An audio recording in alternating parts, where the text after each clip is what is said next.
Halo semuanya, aku Hanif Satria dan selamat datang di channel YouTube Hanif Satria. Di sini aku akan ngomongin apa aja yang aku suka. Yang pertama tentang olahraga, pertandingannya, kemudian dari segi taktikal dan juga bisnis dan industrinya aku juga suka ngomongin. Yang kedua ada juga tentang e-sport, kemudian tentang industrinya, kemudian yang ketiga ada tentang anime, manga, komik dan beserta aku juga senang mempelajari tentang ekonomi dan bagaimana bisnisnya bekerja gitu. Yang selanjutnya aku juga suka ngomongin tentang aplikasi-aplikasi baru yang sekiranya bermanfaat bagi dunia industri kreatif.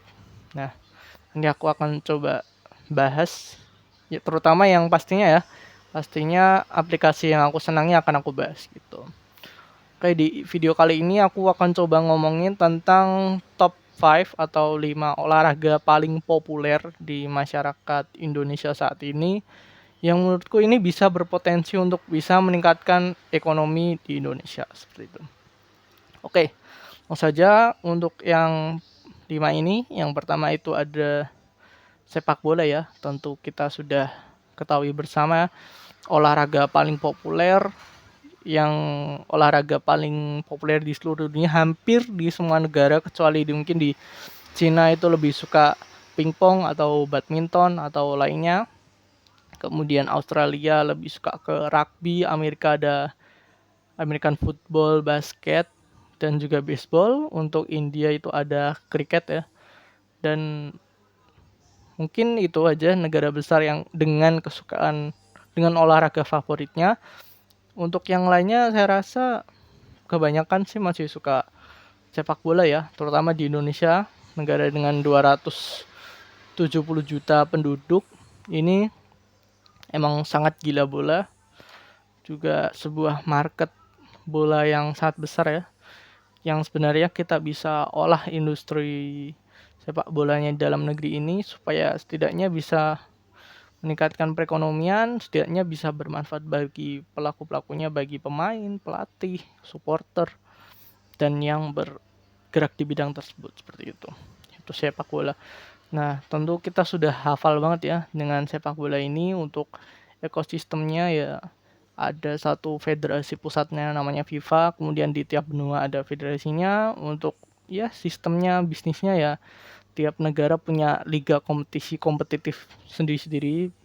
Satu liga ini misalnya, eh, dan paling terkenal itu top liganya ada di Eropa karena memang sejarahnya sepak bola berasal dari situ. Kemudian dipelajari dan dikembangkan secara sains, secara betul-betul itu juga di Eropa.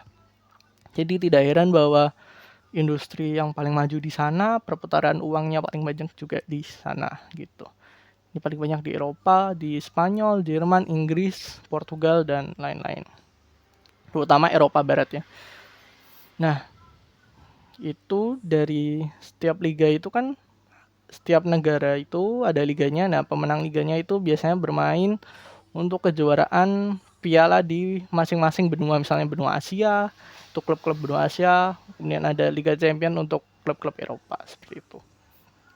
Nah, itu sih untuk ekosistem dari sepak bola, masih banyak didominasi perputaran uangnya di Eropa ya, karena memang udah sangat mature, sudah sangat dewasa industri di sana, bahwa semuanya sudah tersistem, kemudian ada datanya juga, kemudian sponsor juga di sana. Apalagi Eropa juga salah satu ya market yang memiliki daya beli yang sangat besar setelah Amerika, itu yang bisa dimanfaatkan seperti itu.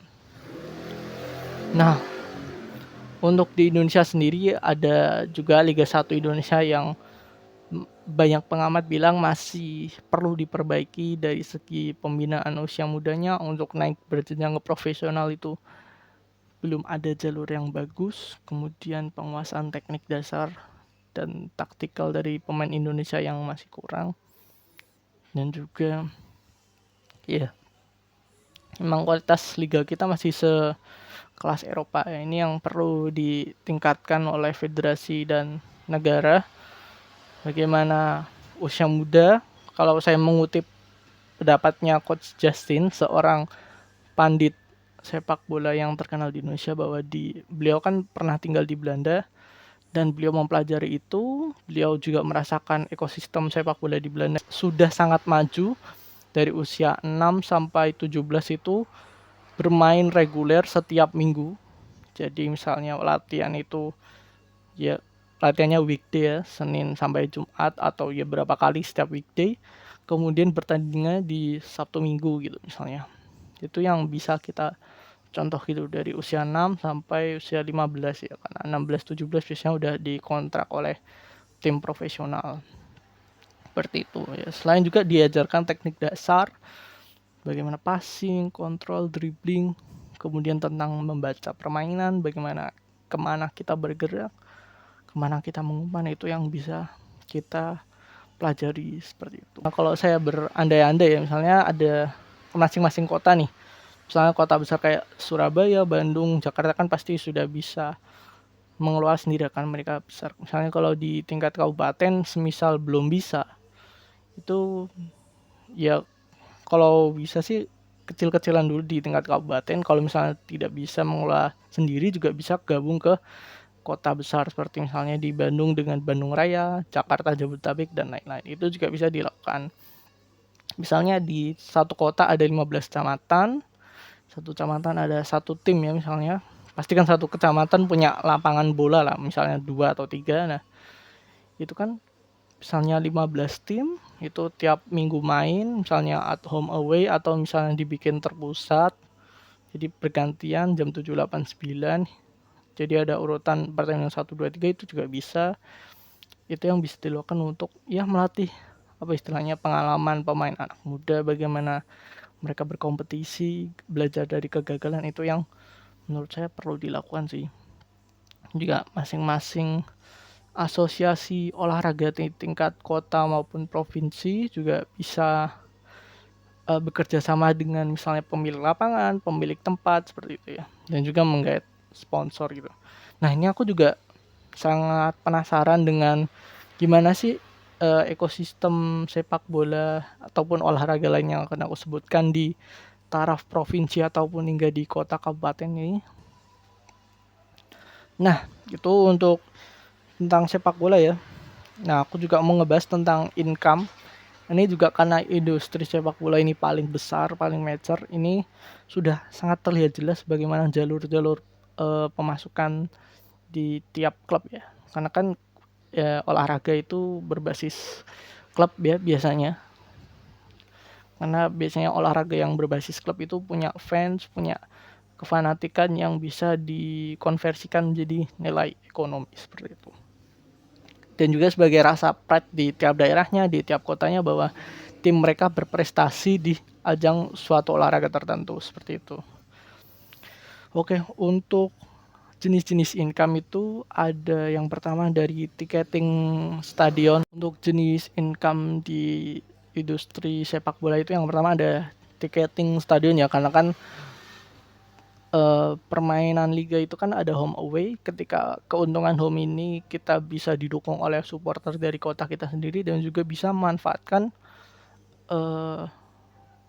tiketing dari yang terjual itu ada yang berapa persen untuk kita, untuk tim, dan juga untuk pemilik stadion. Misalnya dari pemerintah mungkin ada dapat berapa persen, tapi kalau misalnya stadion punya sendiri ya keuntungan itu didapat 100% untuk pemasukan tim seperti itu. Nah, yang pertama ada tiketing ya, udah jelas. Kedua ada hak siar. Hak siarnya ada yang bisa dijual ke TV, ke platform streaming, ataupun di TV berlangganan juga ada. Itu yang kedua. Itu kalau di liga-liga di Eropa itu memang harga jualnya memang sangat tinggi ya. Dan yang ketiga itu ada dari merchandise. Jadi tiap tim itu bisa bikin jersey, bisa bikin tas, sepatu, dan lain yang menampilkan logo atau identitas klub tersebut. Nah, itu bisa dijual dan bisa mendapatkan pendapatan seperti itu.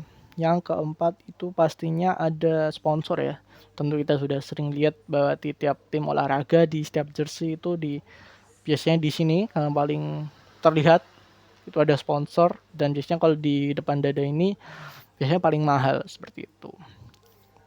Itu dari segi sponsor.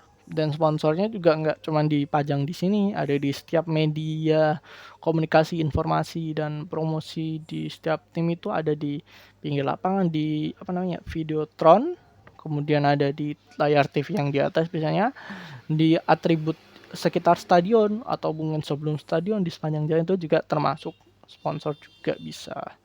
Tadi 4 ya. Dan yang kelima ini mungkin masih besarnya di sepak bola, yaitu transfer pemain ya. Kita sudah tahu bahwa volume transfer pemain sepak bola itu gila-gila, bahkan hingga ratusan juta euro. Kalau lebih tinggi lagi, paling tinggi pound sterling ya, tapi biasanya umumnya euro, ratusan juta euro. Ada rekornya Neymar yang 200 juta. Terus terakhir ini Florian Wirtz 150 juta, itu angka yang sangat gila.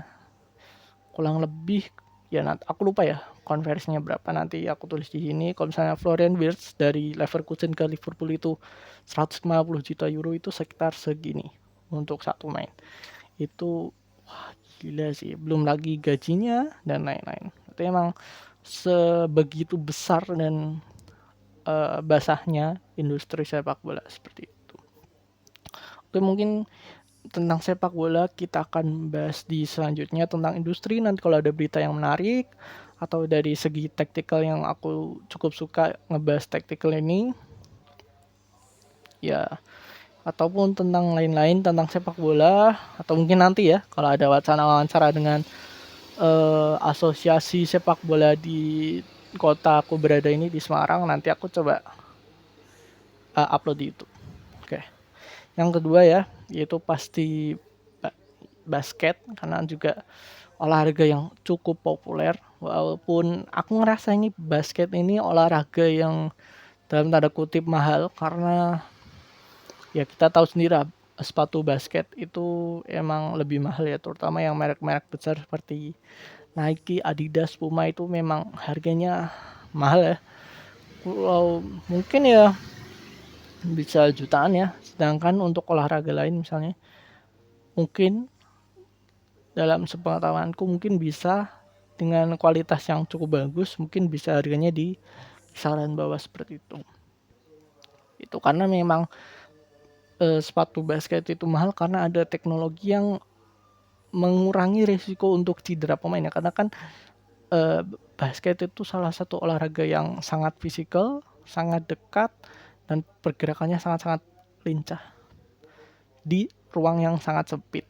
Jadi perpindahan posisi pemain itu bisa sangat cepat terjadi, dan itu bisa berisiko mengakibatkan cedera dengan pergerakan anggota tubuh yang tiba-tiba, pergerakan sendi yang tidak bisa mengikuti ya, bisa cedera di sendi dan lain-lain, ataupun yaitu tadi cedera karena pergerakan saking dinamisnya itu bisa mengakibatkan cedera itu. Nah, teknologi perlindungan itu mungkin itu tersedia di sepatu tersebut untuk mengurangi risiko cedera seperti itu. Itu yang mungkin membuat olahraga basket ini cukup mahal, dan juga memang kebanyakan didominasi oleh pemain yang tinggi-tinggi ya. Ya kalau pemain tinggi opsinya mungkin kalau tidak basket ya volley ya. Olahraga lain bisa mungkin untuk posisi yang kayak kiper ataupun striker gitu. Gitu.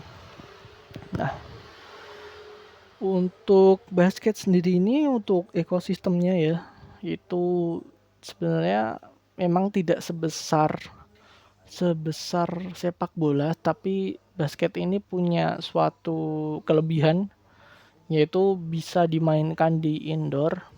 Jadi memang lebih mudah karena bisa tahan hujan. Biasanya kan pertandingan basket ini kan di gor-gor ya, jadi indoor, jadi lebih lebih bisa tahan cuaca seperti itu. Dan ya tentu dengan di dalam indoor pasti jumlah penontonnya juga bisa lebih sedikit gitu ya dibandingkan di stadion bola seperti itu. Nah, untuk ekosistemnya yang terkenal ini ada NBA ya, tentu NBA, liga paling prestisius, paling mahal, itu yang ada di Amerika Serikat, dengan peraturan yang berbeda dengan induk organisasinya yaitu FIBA. Itu bagaimana mereka mengemas dengan jumlah tim yang sangat banyak di tiap kotanya. Itu yang membuat gila sih. Untuk tim lain kan mungkin hanya 10 atau 15 tim dari 40 atau 30 kota di negara tersebut. Sedangkan di Amerika itu ada berapa ya kalau nggak salah ya, 30 atau 40 tim ya. Tentu juga Amerika juga banyak kotanya ya. Tapi memang segitu besarnya liga basket di Amerika ini, bahkan sampai dibagi per wilayah karena Amerika emang sudah sangat besar. Itu ada West Conference dan juga East Conference. Jadi pemenang antara West dan East itu akan masuk ke NBA Finals. Itu yang menentukan siapa tim terbaik di Liga NBA seperti itu. Nah itu mungkin kalau di bawah NBA yang mungkin yang cukup terkenal itu ada EuroLeague di Eropa. Itu kurang lebih kayak Liga Championnya basket, mempertemukan tim-tim gede dari seluruh Eropa untuk bertanding. Terus ada juga Liga Cina, aku juga lupa namanya, Liga Cina, Liga Australia. Kemudian kita bisa lihat dari biasanya kalau di World Cup basket ataupun di Olimpiade, tim yang sekiranya kuat, negara yang sekiranya kuat itu biasanya kualitas liganya cukup bagus ya. Kayak misalnya di Jerman karena ikut Eropa, kemudian di Australia ada juga yang mungkin liganya tidak kita dengar tapi pemainnya melalang buana di liga-liga top di seluruh dunia. Dari negara Cina, Prancis ya, Prancis kita tahu pemainnya banyak yang di NBA juga, di menguasai Eropa juga pemainnya. Ini yang memberikan, karena kan suatu timnas itu berdasarkan pemain dari asal negaranya dan juga liga negaranya. Itu kalau sama-sama bagus pasti timnasnya juga bagus seperti itu. Itu ada banyak kompetisi lain, Cina, Australia, Serbia, Prancis dan lain-lain. Oke, untuk Indonesia sendiri ada IBL ya, Indonesian Basketball League.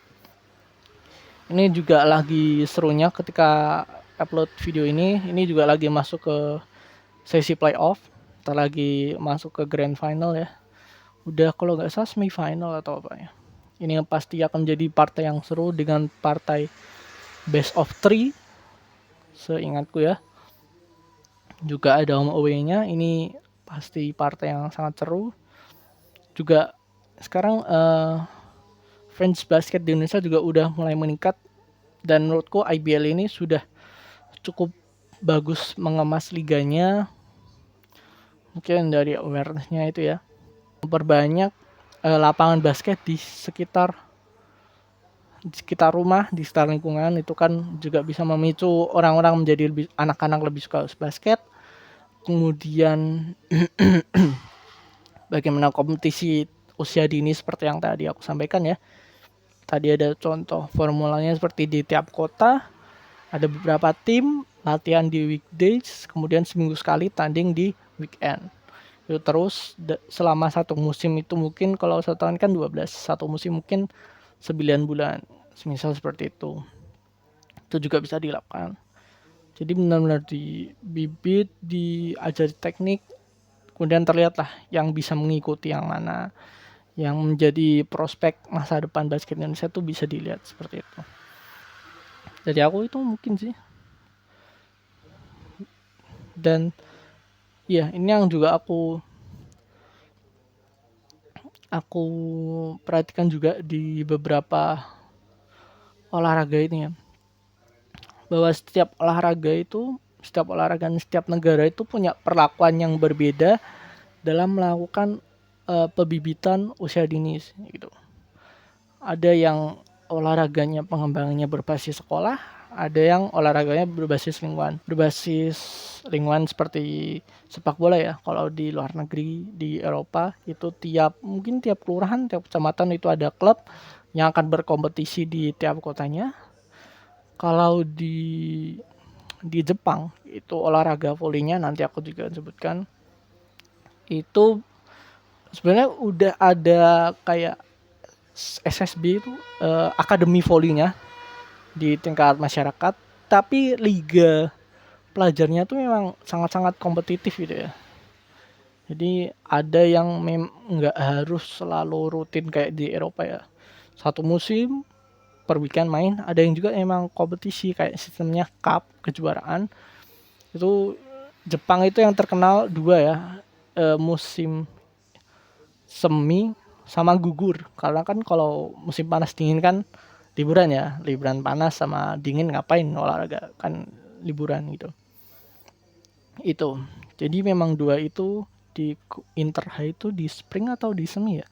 Nah itu walaupun mungkin ya berapa minggu, itu memang hype-nya luar biasa, jadi tempat untuk berkompetisi dengan kekuatan maksimal, dan itu biasanya dari apa ya, scouter dari volley itu bisa untuk merekrut pemain, juga bisa melihat datanya dari situ gitu. Oke, nanti aku sambung lagi. Oke, kita lanjut olahraga selanjutnya, itu ada volley ya. Ini olahraga yang akhir-akhir ini cukup populer ya. Salah satu alasannya kalau aku lihat ini karena ada satu pengaruh dari sebuah anime populer dari Jepang bernama Haikyuu. Itu anime yang ngebahas tentang volley, bagaimana perjalanan seorang anak SMA menjadi atlet volley, dijelaskan suka dukanya, susah senangnya itu dijelaskan dengan penceritaan cerita yang bagus, pedalaman karakter yang bagus, dengan animasi yang luar biasa. Itu menjadi banyak disukai oleh generasi muda. Jadi generasi muda menjadi lebih minat setidaknya untuk menonton volley, dan untuk jangka panjangnya menjadi terinspirasi untuk bisa menjadi pemain volley hebat. Seperti itu. Untuk ekosistem volley ini, karena menurutku akses di menurutku liga-liga di volley ini hampir sama ya level-levelnya. Tidak ada suatu ketimpangan yang besar. Jadi untuk persebaran kekuatan dunia volley ini cukup tersebar, nggak cuma sepak bola di Eropa saja. Hampir serupa dengan basket, cuman ya basket kan emang pemenangnya dari tahun-tahun tetap Amerika. Kalau volley ini luar biasa. Tiap negara itu punya kekuatan yang luar biasa. Ada Brazil dan Argentina di Latin, ada Kuba juga. Terus di Eropa Timur ada Rusia, Slovenia, Serbia. Ya pokoknya kalau teman lihat VNL itu adalah kompetisi seperti Piala Dunia, tapi tiap tahun yang mempertemukan negara-negara top ya di seluruh dunia. Itu lihat aja negara yang ada di situ kan pasti sudah mengalami seleksi di region benuanya masing-masing kan. Nah, itu yang masuk ke VNL itu kan pasti negara terbaik. Kalau dilihat tuh persebarannya cukup rata ya di Eropa. Itu ada Belanda, Jerman, Prancis, dan lain-lain.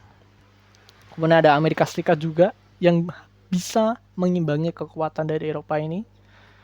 Kemudian ada Rusia dan Eropa Timur ya, dengan beberapa negara timur. Kemudian di Asia ada Jepang ya, yang kurang lebih tinggi, rata-ratanya kurang lebih hampir mirip-mirip dengan Indonesia. Tapi mereka punya kualitas volley yang sudah selevel itu, luar biasa. Itu memang perlu kita pelajari ya, cara mewujudkannya.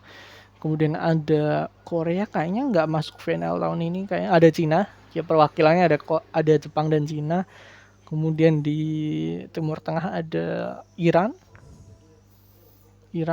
terus Australia masuk ya tahun ini, Australia juga. Jadi memang terutama dari Jepang ya, yang berasal dari Asia ini bisa mengimbangi kekuatan-kekuatan dunia di Eropa gitu. Bahkan Brazil itu ya memang karena pantai, olahraga volley kan juga bisa olahraga pantai ya. Itu punya dasar yang kuat dan pernah juara dunia itu. Brazil dan Jepang itu pernah jadi runner up juara dunia, itu bisa mengimbangi kekuatan volley di Eropa. Ini memang cukup menarik ya, bagaimana persaingan kekuatan dunia ini cukup berimbang. Emang dari segi kompetisi, emang akses streamingnya tidak semenjanjikan sepak bola.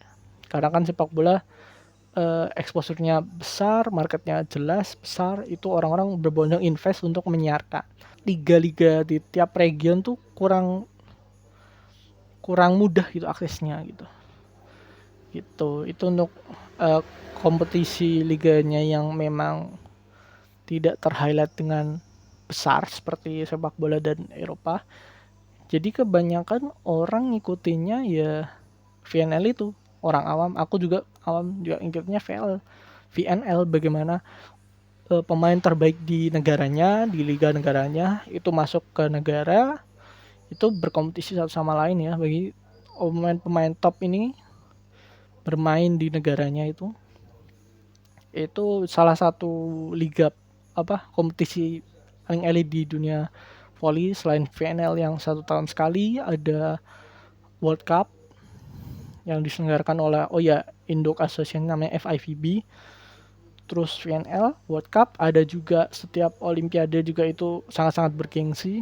Jadi ya mungkin 3 itu tadi untuk kompetisi yang menaikkan hype volley itu, karena mengangkat rasa nasionalisme di masing-masing negara. Bagaimana negara mendukung atletnya hingga menjadi juara, itu kan pasti membawa rasa nasionalisme dan rasa bangga yang sangat besar. Itu yang mungkin meningkatkan pamor volley gitu. Ada bahan bakar bernama nasionalisme itu.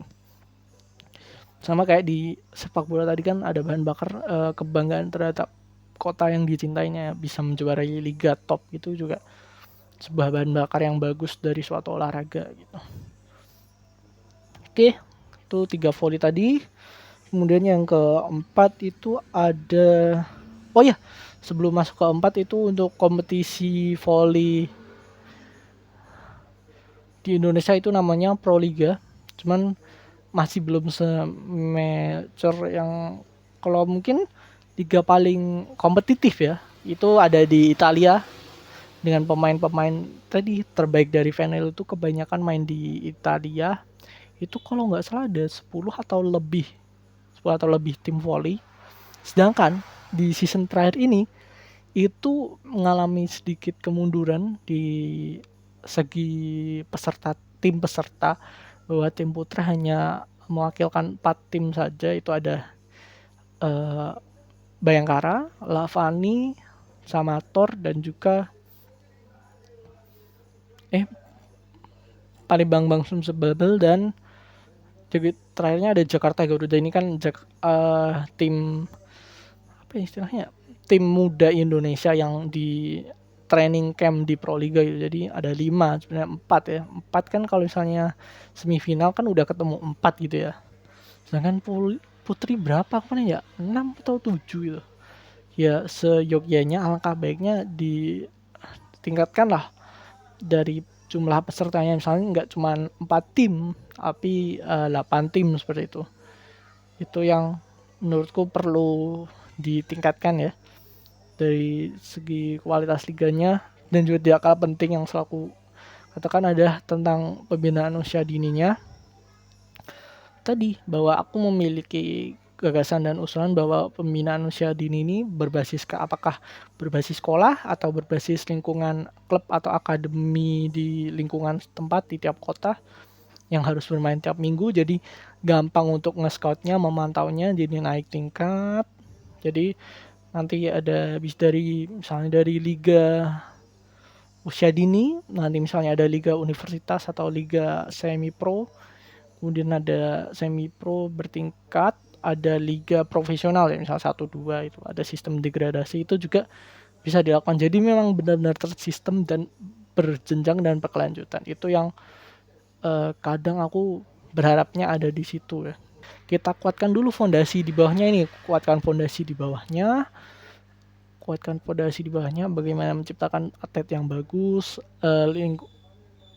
pembinaan usaha dini yang bagus. Itu kan tentu kan, karena kan kehidupan atlet gak, misalnya kalau pembinaan usaha dini kan gak cuma atletnya, ada keluarganya, ada kerabatnya, ada satu tetangganya.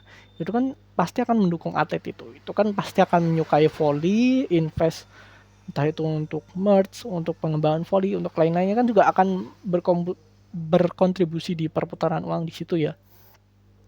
Nah, itu yang bisa meningkatkan industri voli secara perlahan gitu. Jadi bawahnya diangkat dulu. Oh ya, untuk ekosistem di voli ini memang untuk dari segi medianya itu emang sangat dikuasai atau dekat dengan MTech ya.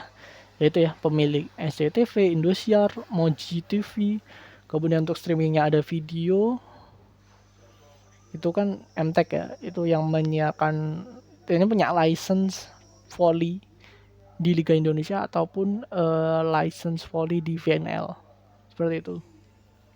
Itu memang bisnis tontonan Indonesia tuh emang suka nonton pertandingan olahraga sih, makanya emang raksasa company media ini emang berlomba-lomba untuk mendapatkan license hak siar itu. Misalnya ke olahraga misalnya ada futsal ya. Tentu kita pasti udah tahu futsal ya. Itu pada tahun segini, aku lupa. Itu ada seorang Uruguay yang memiliki gagasan untuk memainkan sepak bola di dalam ruangan karena di luar hujan. Hingga suatu proses terciptalah futsal dan berkembang hingga di saat ini gitu. Nah, futsal ini rame di anak-anak muda ya. Terbukti dari banyaknya turnamen di SMP dan SMA tadi. Untuk liganya juga menurutku sudah cukup bagus karena ada banyak tim yang berkompetisi, namun ya ada masalah ya dari segi keuangan klub memang tidak bisa selalu stabil, tidak bisa selalu mengangkat perekonomiannya tim tersebut, memang kadang atau sering merugi lah ibaratnya. Sering merugi, jadi memang kasihan juga untuk timnya. Ini yang perlu kita carikan solusinya untuk pemangku kepentingan bagaimana ini tidak merugi gitu dari timnya.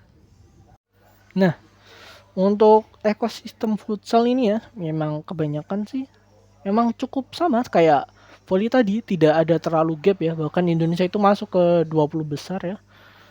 Mungkin ya penguasanya ya orang yang gila bola kayak di Portugal, di Spanyol itu kan penguasanya futsal.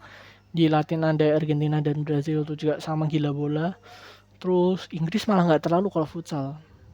Di Timur Tengah itu yang sangat gila bola untuk menontonnya itu ada di Iran. Terus di Jepang juga gila bola. Pokoknya yang negara yang gila bola, semisal prestasinya belum cukup bagus gitu, malah bagus di futsal seperti itu. Termasuk Indonesia. Karena memang lebih mudah dimainkan di dalam ruangan, tidak terbatas waktu, cuaca, bisa dimainkan di mana saja gitu. Nah, untuk ekosistem liga di Indonesia, liga futsal di Indonesia ini emang dekat dengan media tadi kan MTech ya, dekat dengan MNC Group. Jadi disiarkannya kadang di MNC, kadang di MNC ya. MNC kadang disiarkannya lewat platform streaming mereka yaitu Vision Plus atau RCTI Plus gitu ya. Itu untuk streamingnya. Dan juga emang dulu kan asosiasi futsal, Federasi Futsal kan dipegang oleh Pak Hari ya, yang selaku yang punya media MNC Group. Tuh beliau mundur, digantikan oleh anak muda bernama Pak siapa namanya? Aduh. Pak Michael Sianipar itu juga walaupun memiliki spirit olahraga yang bagus, tapi kalau kita lihat backgroundnya juga berasal dari kader Partai Perindo yang punya Pak Haritanu. Menurutku juga nggak apa-apa bahwa suatu olahraga di backing oleh suatu korporat besar selamanya mengarah ke perkembangan yang bagus, tidak ada gatekeep yang seperti apa, selama masih ada untuk ruang untuk kolaborasi, menurutku malah bagus saja kalau bahkan didukung oleh company besar gitu, sekelas MNC. Bahkan wakil federasinya pun juga Atta Halilintar bro, yang kita sudah tahu sangat cinta dengan olahraga seperti itu. Tentu pasti ada gebrakan dan inovasi-inovasi untuk menguatkan ekosistem futsal di Indonesia. Mungkin kalau aku boleh saran kepada MNC sebagai holdingnya untuk aplikasi streamingnya, kalau bisa dibuat seperti pihak MTech ya, video tadi dibikin satu aja yang komplit, isinya banyak, bisa dibikin kalau mau gratis ya bisa, kalau ada liga yang mau gratis bisa, kalau ada liga yang mau bayar juga bisa. Jadi satu aplikasi aja dibenerin lancar, bagus. Nah, itu baru nggak apa-apa. Seperti video tadi. Misalnya RCTI Plus dan Vision Plus ini mungkin bisa di merger aja, dibuat yang lebih mudah saja. Jadi orang-orang lebih mudah mengaksesnya gitu loh. Tentu mungkin ada alasan di balik itu ya, aku juga nggak tahu. Mungkin apakah ada segmentasinya kalau RCTI Plus untuk ini, Vision Plus untuk ini. Tapi menurutku, saranku ya alangkah baiknya digabungkan saja jadi satu. Jadi aplikasi misalnya Vision Plus saja yang kalau mau ada liganya gratis juga nggak apa-apa. Kalau yang ada liga bayar tinggal bayar aja. Jadi orang bisa menikmati gitu. Jadi kalau misalnya yang gratis ya ada iklannya, kalau misalnya bayar ya udah nggak ada iklannya. Seperti itu. Jadi lebih praktis gitu. Dan juga bisa di setel di TV Android ataupun di komputer juga. Seperti itu. Itu sih. Kalau aku melihat ekosistem futsal mungkin dari yang aku kan juga mengikuti ngefollow pelatih timnas futsal yaitu Hector Soto.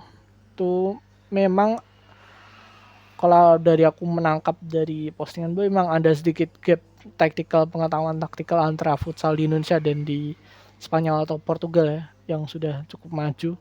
Itu yang sepertinya perlu ditingkatkan lagi ya. Semoga akan ada perubahan yang bagus ke depannya. Nah, dia olahraga terakhir itu e-sport.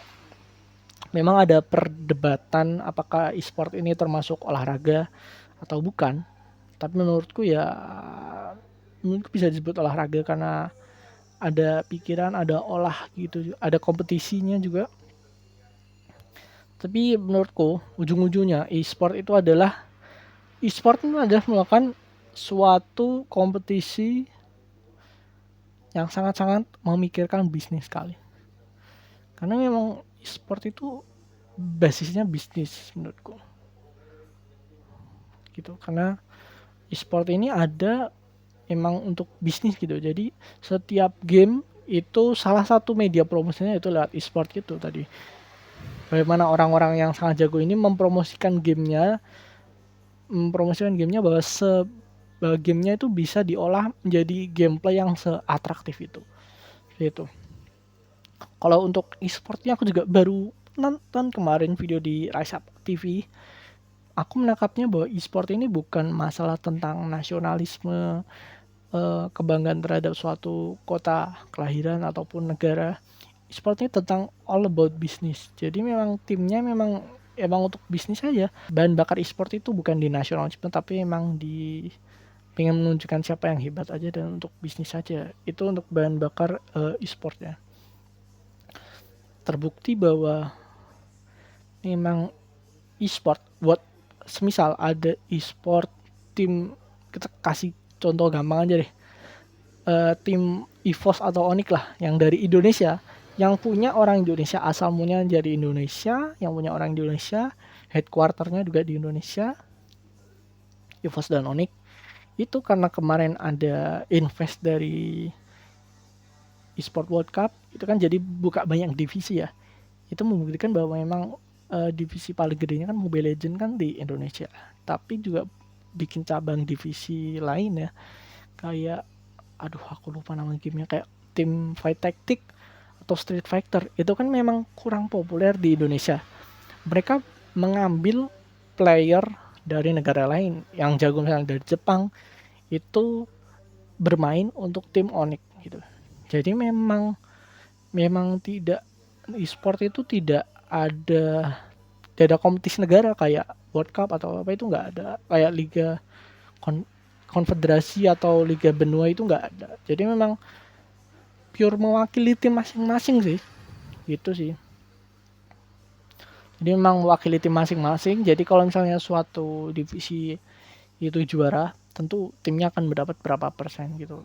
Itu yang mungkin yang bisa berdampak ke ekonomi suatu negara di mana tim itu berada gitu.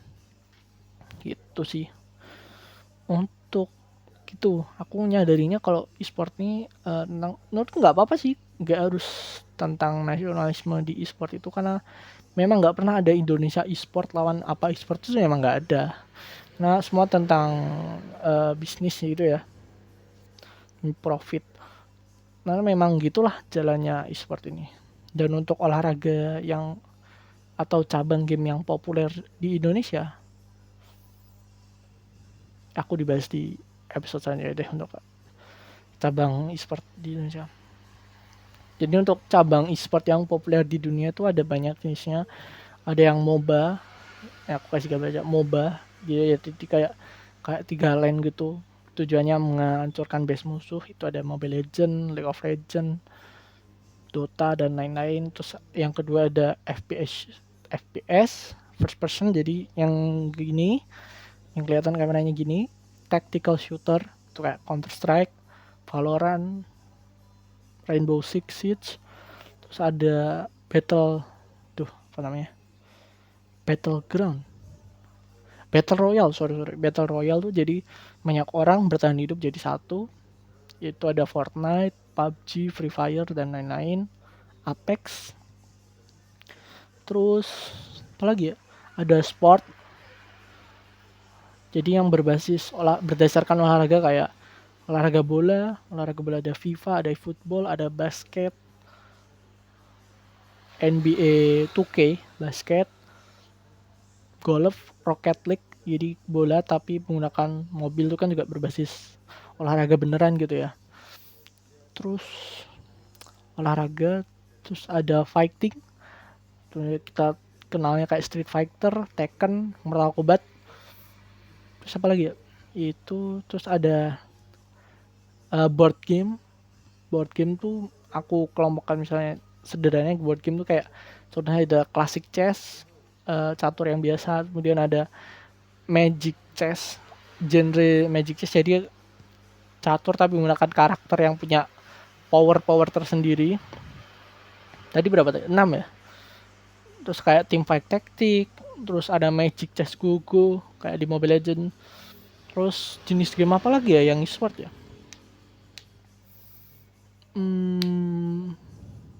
Kayaknya itu Clash Royale kayaknya juga masuk ke magical chess board game.